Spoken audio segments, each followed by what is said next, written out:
រដ្ឋធានីតេហឺរ៉ង់កំពុងឆែកសន្ធោសន្ធៅខណៈមេដឹកនាំកម្ពុជារបស់អ៊ីរ៉ង់ក្លាយជាគោលដៅនៃការតាមប្រមាញ់កណ្ដាលអាធ្រាត្រយន្តហោះទម្លាក់គ្រាប់បែកយុទ្ធសាស្ត្រ B-1B ដ៏មើលអានុភាពរបស់សហរដ្ឋអាមេរិករួមជាមួយកងទ័ពអាកាសអ៊ីស្រាអែលបានបើកប្រតិបត្តិការវាយប្រហារប្លែកបន្ទោដោយទម្លាក់គ្រាប់បែករាប់ពាន់គ្រាប់ក៏ក្រើកដែនដីអ៊ីរ៉ង់និងតំបន់មជ្ឈិមបូព៌ាទាំងមូលតើនេះគឺជាចំណុចចាប់ផ្ដើមនៃសង្គ្រាមលោកលើកទី3ដែរឬទេមកតាមដានជាមួយខ្ញុំទាំងអស់គ្នា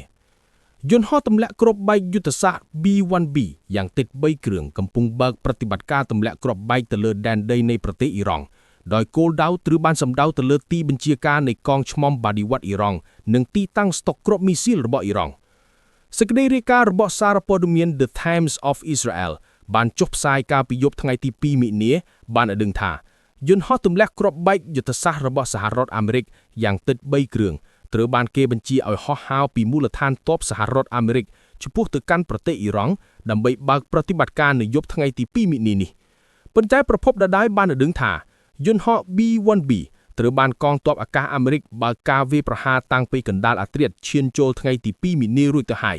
ដោយវាបានទម្លាក់គ្រាប់បែកទៅលើទីតាំងជាច្រើននៃកងឆ្មុំបាឌីវ៉ាត់អ៊ីរ៉ង់ក្នុងនោះមានទីតាំងស្តុកគ្រាប់មីស៊ីលនិងទីបញ្ជាការកងទ័ពអ៊ីរ៉ង់មន្ត្រីសហរដ្ឋអាមេរិកម្នាក់បានប្រាប់បណ្ដាញផ្សាយព័ត៌មានថាយន្តហោះទម្លាក់គ្រាប់បែក B-1B នេះត្រូវបានអាមេរិកចាប់ផ្ដើមឲ្យបើកការវាយប្រហារចាប់ពីថ្ងៃនេះតទៅលើគោលដៅជាច្រើននៅខាងក្នុងទឹកដីនៃប្រទេសអ៊ីរ៉ង់ដែលរាប់បញ្ចូលទាំងទីតាំងរោងចក្រក្រោមដីជ្រៅក៏ត្រូវរងការវាយប្រហារផងដែរនៅយប់ថ្ងៃទី2មិនិនានេះយន្តហោះ B-1B ចំនួន3គ្រឿងកំពុងបើកប្រតិបត្តិការទម្លាក់គ្រាប់បែកទៅលើគោលដៅជាច្រើនខាងក្នុងទឹកដីអ៊ីរ៉ង់គេហទំព័រសារព័ត៌មានអ៊ីរ៉ង់អះអាងថាសហរដ្ឋអាមេរិកបានបើកប្រតិបត្តិការវាយប្រហារដោយទម្លាក់គ្រាប់បែកធុនធ្ងន់ចេញពីយន្តហោះ B-1B ដោយវាយចំគោលដៅនៃទីតាំងស្តុកគ្រាប់មីស៊ីលនិងទីបញ្ជាការកងទ័ពនៃកងឆ្មុំបាឌីវ៉ាត់អ៊ីរ៉ង់កាលពីរំលងអាធ្រាត្រឈានចូលថ្ងៃទី2មិនិនាប៉ុន្តែប្រភពនេះមិនបានបញ្ជាក់ថាតើប្រតិបត្តិការសឹកពិសេសរបស់សហរដ្ឋអាមេរិកដែលប្រើប្រាស់យន្តហោះទម្លាក់គ្រាប់បែកយុទ្ធសាស្ត្រ B-1B នេះមានចំនួនប៉ុន្មានគ្រឿងនោះទេតែសារព័ត៌មាន The Times of Israel បានបញ្ជាក់ថានៅយប់ថ្ងៃទី2មិនិនានេះឈានចូលដល់រំលងអាធ្រាត្រថ្ងៃទី3មិនិនាយន្តហោះ B-1B យ៉ាងតិច3គ្រឿងបានបើកប្រតិបត្តិការអមជាមួយយន្តហោះចម្បាំងអាមេរិកជាច្រើនទៀតដូចជា F-35, F-16 និង F-22 Raptor ជាដើមសេចក្តីរាយការណ៍បានឲ្យដឹងថារយៈពេល2ថ្ងៃមកនេះសហរដ្ឋអាមេរិកបានបើកប្រតិបត្តិការវាយប្រហារទៅលើគោលដៅជាច្រើនដោយប្រើប្រាស់កម្លាំងយន្តហោះចម្បាំងប្រមាណជាជិត100គ្រឿងសេចក្តីរាយការណ៍មួយទៀតបានចុះផ្សាយថាកងយន្តហោះចម្បាំងនៃក្រុមនាវាផ្ទុកយន្តហោះ USS Gerald Ford និង USS Abraham Lincoln នៅពេលនេះកំពុងតែហោះហើរបើកប្រតិបត្តិការវាយប្រហារទៅលើគោលដៅជាច្រើនខាងក្នុងទឹកដីអ៊ីរ៉ង់ដែលចាត់ទុកថាជាប្រតិបត្តិការពិសេសសម្រាប់យប់ថ្ងៃទី2មិនិនានេះរូបភាពដែលត្រូវបានបង្ហោះចេញពីបណ្ដាញផ្សាយព័ត៌មានរបស់អាមេរិកបានបង្ហាញពីការហោះហើរយ៉ាងសកម្មនៃកងយានហោះរបស់សហរដ្ឋអាមេរិកហោះចេញពីនាវាដែលកំពុងឈរជើងនៅលើផ្ទៃសមុទ្រមេឌីទែរ៉ាណេនៃតំបន់មជ្ឈិមបូព៌ាដែលស្ថិតនៅចម្ងាយប្រមាណ700គីឡូម៉ែត្រពីដែនសមុទ្រអ៊ីរ៉ង់ជាមួយគ្នានេះនាវាផ្ទុកយន្តហោះ USS Abraham Lincoln ដែលស្ថិតនៅចម្ងាយ700គីឡូម៉ែត្រពីប្រទេសអ៊ីរ៉ង់ផងដែរនោះកំពុងតែរំកិលខ្លួនចូលទៅផ្នែកមួយនៃមហាសមុទ្រឥណ្ឌាហើយបើកប្រតិបត្តិការហោះហើរចេញពីតំបន់នោះទៅវាយប្រហារលើទីតាំងជាច្រើនខាងក្នុងទឹកដីអ៊ីរ៉ង់ក្រសួងការពារជាតិអ៊ីស្រាអែលបានធ្វើរបាយការណ៍ថាកងកម្លាំងទ័ពអាកាសរបស់ខ្លួនបានហោះទៅទម្លាក់គ្រាប់បែកទៅលើគោលដៅយ៉ាងតិចជាង600កំលែងនៅទូទាំងប្រទេសអ៊ីរ៉ង់ដោយផ្ដោតលើគោលដៅភាគច្រើនជាទីតាំងយោធាទីតាំងស្តុកគ្រាប់មីស៊ីលនិងទីតាំងស្តុក drone សេចក្តីថ្លែងការណ៍បញ្ជាក់ថាកងទ័ពអ៊ីស្រាអែលបានប្រើប្រាស់គ្រាប់បែកធុនធ្ងន់ក្នុងរយៈពេល3ថ្ងៃចុងក្រោយនេះចំនួន2500គ្រាប់វាយប្រហារលើគោលដៅជាច្រើនក្នុងទឹកដីអ៊ីរ៉ង់ដោយបាញ់ចំទីតាំងថ្នាក់ដឹកនាំជាន់ខ្ពស់របស់អ៊ីរ៉ង់យ៉ាងតិច20ទីតាំងដែលភាគច្រើននៅតំបន់រដ្ឋធានីតេហឺរ៉ង់សហរដ្ឋអាមេរិកមានប្រភេទយន្តហោះ B-1, B-1A និង B-1B មុខងារប្រតិបត្តិការរបស់យន្តហោះទម្លាក់គ្រាប់បែកយុទ្ធសាស្ត្រទាំង3ប្រភេទនេះគឺប្រហាក់ប្រហែលគ្នាប៉ុន្តែយន្តហោះប្រភេទ B-1B នេះមានសមត្ថភាពប្រើប្រាស់អាវុធឡាស៊ែរផងដែរ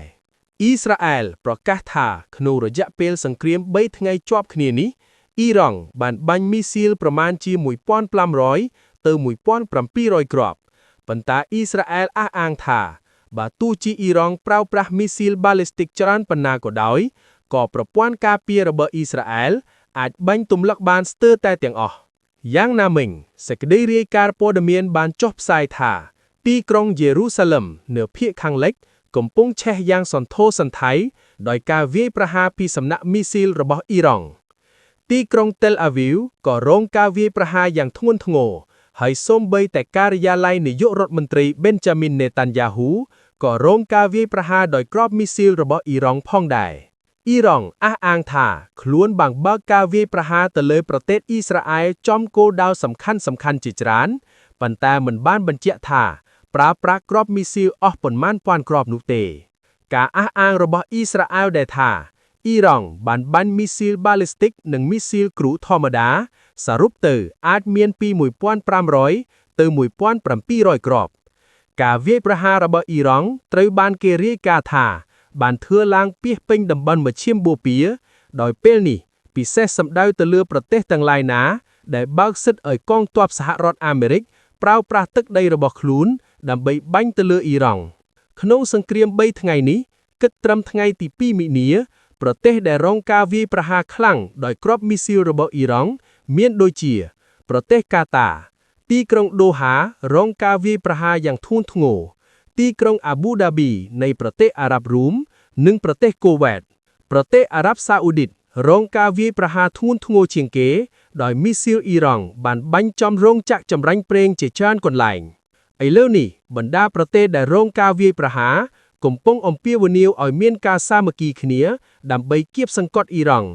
ពិសេសរដ្ឋាភិបាលកូវ៉ែតបានអំពាវនាវដល់សម្ព័ន្ធមិត្តទាំងអស់នៅតំបន់អារ៉ាប់ឲ្យរួបរวมគ្នាតែមួយដើម្បីគៀបសង្កត់អ៊ីរ៉ង់ព្រោះអ៊ីរ៉ង់កំពុងបង្កការឈ្លានពានដោយមិនត្រឹមតែវាយប្រហារលើមូលដ្ឋានទ័ពអាមេរិកទេថែមទាំងវាយប្រហារលើអាកាសយានយានដ្ឋានស៊ីវិលផងដែរក្នុងរយៈពេល3ថ្ងៃមកនេះប្រទេសកូវ៉ែតអះអាងថាយន្តហោះចម្បាំងរបស់អាមេរិកយ៉ាងតិច3គ្រឿងត្រូវបានបាញ់ទម្លាក់ក្នុងប្រទេសកូវ៉ែត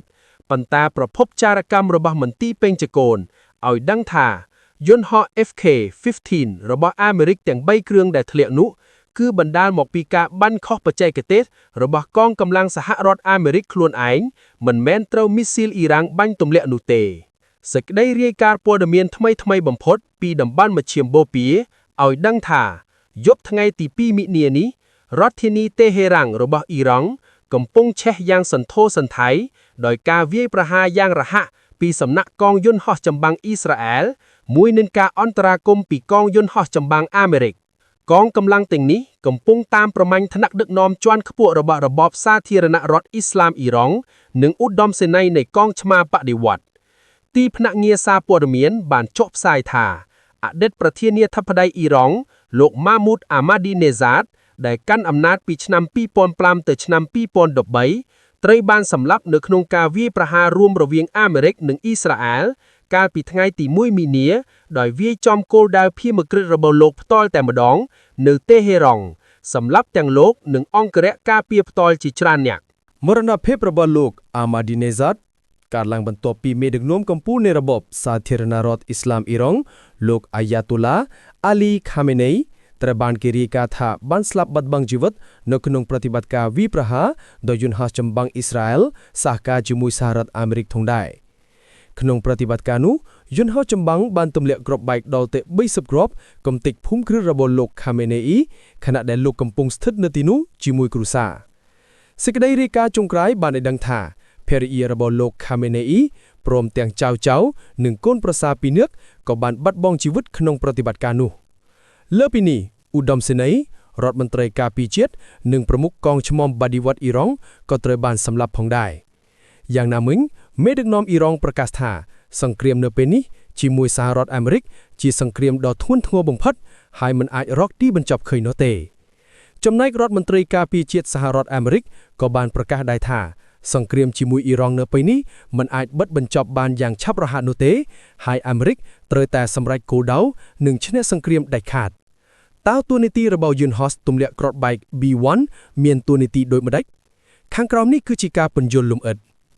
កាលពីចុងទសវត្សរ៍សង្គ្រាមត្រជាក់យន្តហោះទម្លាក់គ្រាប់បែក B1 របស់សហរដ្ឋអាមេរិកដើមឡើយត្រូវបានរចនាឡើងសម្រាប់តួនាទីជាយន្តហោះទម្លាក់គ្រាប់បែកនុយក្លេអ៊ែរយុទ្ធសាស្ត្រដែលមានបេសកកម្មហោះហើរនៅរយៈកម្ពស់ទាបដើម្បីគេចវេះពីឡាដារបស់សត្រូវ